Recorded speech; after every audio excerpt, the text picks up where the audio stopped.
welcome back to the channel. So with just 2 weeks to go now until Ashby 20, stay tuned to see how my preparations took place for this race, and also to see some action from the Podium 5k in Leicester. We'll start with some action from the Podium 5k at Leicester. So there were 12 races on the day, all seeded races, and this was the C race. So some names in here. We had Oliver Donkin was a winner in a time of 14:32. Jack Dixon just behind the top three, rounded off by Edward Mitchell. A lot more brands present now at the front. New Balance, Adidas. You can see all the different colour vests in there. Lots of running. This next race was the Elite Men's B race. So this was won by Matt Downey in a time of 14:11 on the gun time. Second place Mark Ruby in 14:16, and the top three rounded out by Daniel Brooklyn in 14:16. There was also running YouTube interest in this race with Cole Gibbons. Cole running on YouTube, he finished in time of 14:23 on his chip time. So there were over 60 runners in this Elite B race, so we've not even got to the A race yet. 60 of these runners have all run under 15 minutes on the day, so that's some incredible depth in the field. Let's get behind them, especially to set... Go Charlotte, go easy! Go on Emma!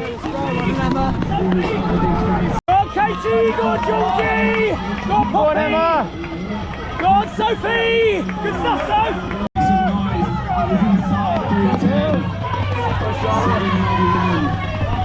Go on Emma!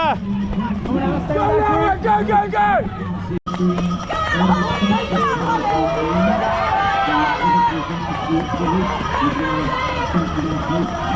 Go on Emma! You're doing great! Well done!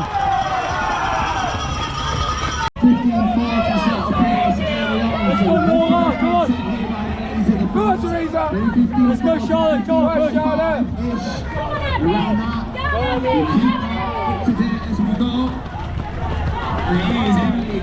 Go on Emma! You're doing great! Come on Laura! Go on Laura!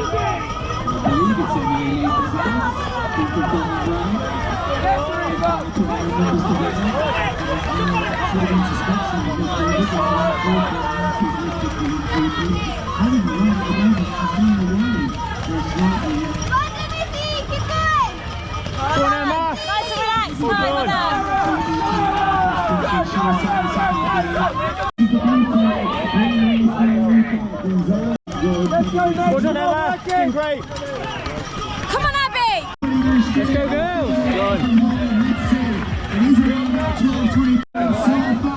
Go on Emma! Last lap Emma! Well done! Well done! Come on Katie, stick in there Katie! Go on Georgie! Go on, big finish now Emma, well done! Go on Maisie! Let's go! Well done! Let's go all the way!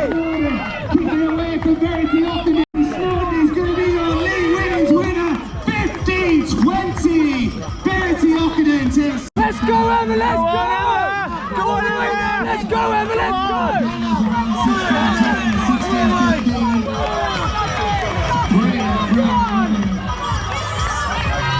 Super fast. Spectators still roll over the finish line and crossing the line. Let's go, ladies. Let's go Callum!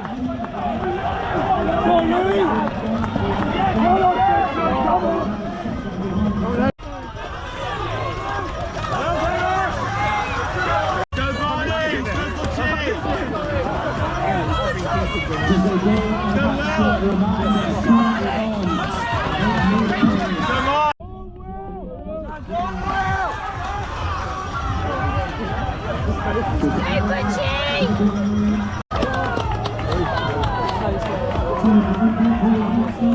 Go well! Go well!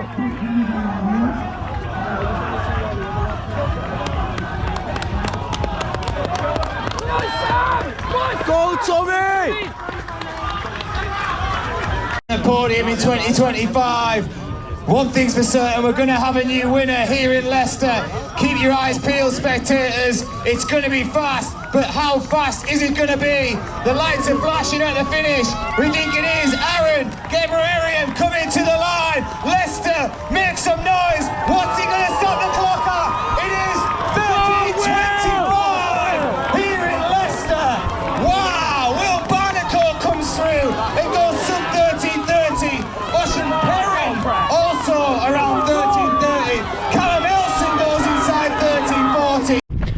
So I started Monday by doing a 5 mile, very easy recovery run, and this was due to having a race on my Sunday.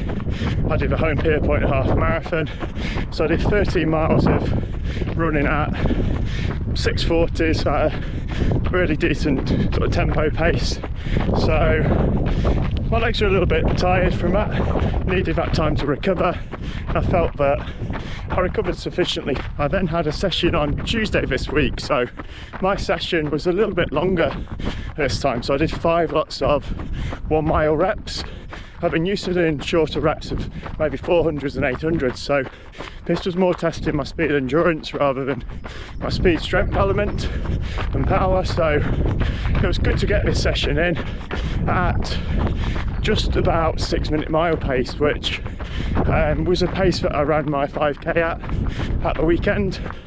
So it was a good sign to do 5 of these in training, and I can see where I've progressed from maybe 2 months ago. I was hitting this pace for 400s and 800s, but not for anything longer, so it's a real good confidence boosting session, that one. In terms of recoveries for this session, in between each mile I had around 60 seconds of jogging just back to the start, and also about 60 seconds of static recovery, so 2 minutes in total shared between jog and static recovery. After this session I opted for a light recovery run on Wednesday morning, so this is just around 4 miles around this same loop at the golf course, so just a chance to spin my legs out. I feel that getting out sort of as soon as possible after a session just for a very light recovery run can help promote my recovery, as long as I do keep it really slow. So then I'm out today on Thursday at lunchtime, so I'll be doing 2 runs today, very short one at lunch for half an hour, and then probably 45 minutes to an hour this evening. So the plan for the rest of the week is just to get a little bit more easy mileage in. I'll probably try and do a quicker park run on Saturday again, so I don't think I'll probably get a sub 19 like I did at Long Eaton, but I'd like to get under 20 again, maybe at Conkers, maybe somewhere else. And I will be spectating Emma at the Podium 5k, so she's got herself a spot in the elite race there where there was about 130 very quick runners, and I think it doubled up as a British 5k championship, so looking forward to seeing how she gets on and tests herself against that level of opposition. Good morning, you're joining me on my run to parkrun on Saturday morning. So I'll just recap where I've got to so far this week. So I finished my second run on Thursday, was an easy run of 6 miles, and then did something pretty similar on Friday. So I just did the 1 run on Friday, and this was 8 miles up at Albert Village Lake, so it's lovely to run by the water, quite a peaceful evening really to get those miles. So did a couple of laps of the lake, stopped and set up my camera while I ran past to get a bit of footage, and then took it back just before it got dark. So it's a nice run on Friday and takes me into Saturday's park run. So with 3 easy days for the past 3 days, I feel like my legs should have enough to give a decent effort at parkrun this morning. So for recap to last week, I had a really confidence boosting promising parkrun at Long Eaton. So after months really of trying to break 20, I went under 19 actually at Long Eaton, so in a lot better conditions and with better shoes on a better day. So I did 18:54, so I'm going to try and not quite get that pace today, but if I could go under 20 that'd be great. So this does bring me back to the old adage with footballers that they can perform well at home where they're comfortable in front of their own fans, and for me this was good conditions at Long Eaton. But now I'm taking myself, we often get that criticism that footballers can't do it on a cold Tuesday night in Stoke, so when the conditions are against them, at a rough ground to go to. So this is my Britannia / Bet365 stadium, whatever it's called nowadays, at Conkers this morning. So I've got to turn up when the conditions are against me and try and get that sub 20. Time for a post parkrun recap.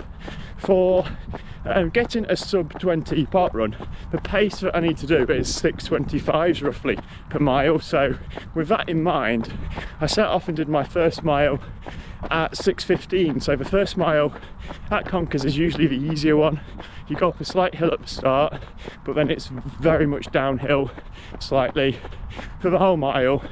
But then you do hit a hill just after this mile. So as soon as I hit the hill, this is where I noticed that it took it out of me a bit. So that first mile felt fairly comfortable at 6:15, but then when I hit the hill, I did start to struggle. Getting my breathing back. I just couldn't slow my breathing down. So I did drop to a 6:32 for my second mile, which still at that point I was under 20-minute pace. If I'd have done a 6:25 roughly for that last mile, I'd have been under 20-minute pace. But it wasn't the case. That as soon as I got to the tougher third mile that I seemed to struggle on, as it is uphill ever so slightly, I did start to slow down a bit then. Yeah, I knew quite soon on into that last mile that I was struggling to even hit under 7-minute mile pace. So I would have come away in a time of around 20:30, I think. A little bit disappointed with that, but again, I'm not going to get too hung up on it. It's only a park run, and I will be back another week to try and get under 20 that park run. And I think the key things I can work on really is that I know that I've got the pace over the 5k. It's just that course I struggle on the hills, and I can work on that. I can work on my weaknesses over the hills. It's been a while since I've done a hill session, so I can get a little bit more hill work into my training. I tend to run easier runs on hills, but I haven't done any hill sessions and practicing running at a pace up them, so that's one thing I can work on. I think another thing that's holding me back is my weight at the moment, so a little bit over racing weight, and I think that will help. Cutting back, losing a bit of that will help me up the hills a lot lighter, be able to get up them hills a bit better. So to round up the rest of the week, on Sunday morning I did a long run at Albert Village Lake. Surprise, surprise, I was there again. So this time I had a 2x7 mile tempo session with 1 mile of jog recovery in between. So it worked out at around 17.5 miles for the whole run, and I was really pleased to get the tempo sections in at around 6:45, 6:50 sort of pace, which is the pace that I'd like to do Ashby at ideally. So it's a real confidence boosting session, but I've got 14 miles of volume in there at race pace when I've only got to add 6 to this at Ashby, and it still felt fairly comfortable there. So I've got a lot of confidence to take into that next week in Ashby. Another thing I'm happy with this week is the consistency that I've done 4 weeks now of 60-mile weeks with 1 or 2 quality sessions within the week. So if I keep stacking these weeks, week on week, that consistency will lead to me getting better, a stronger runner, more consistent runner, and a fitter runner. So I've already noticed that I've had that gain in my 5k. Running under 19 minutes last week, and I'm hoping that I'll get a good result at Ashby next weekend. If you did enjoy this video, give it a like, and do think about commenting or subscribing to the channel, and I'll see you in next week's video where you'll find out how I get on at Ashby 20.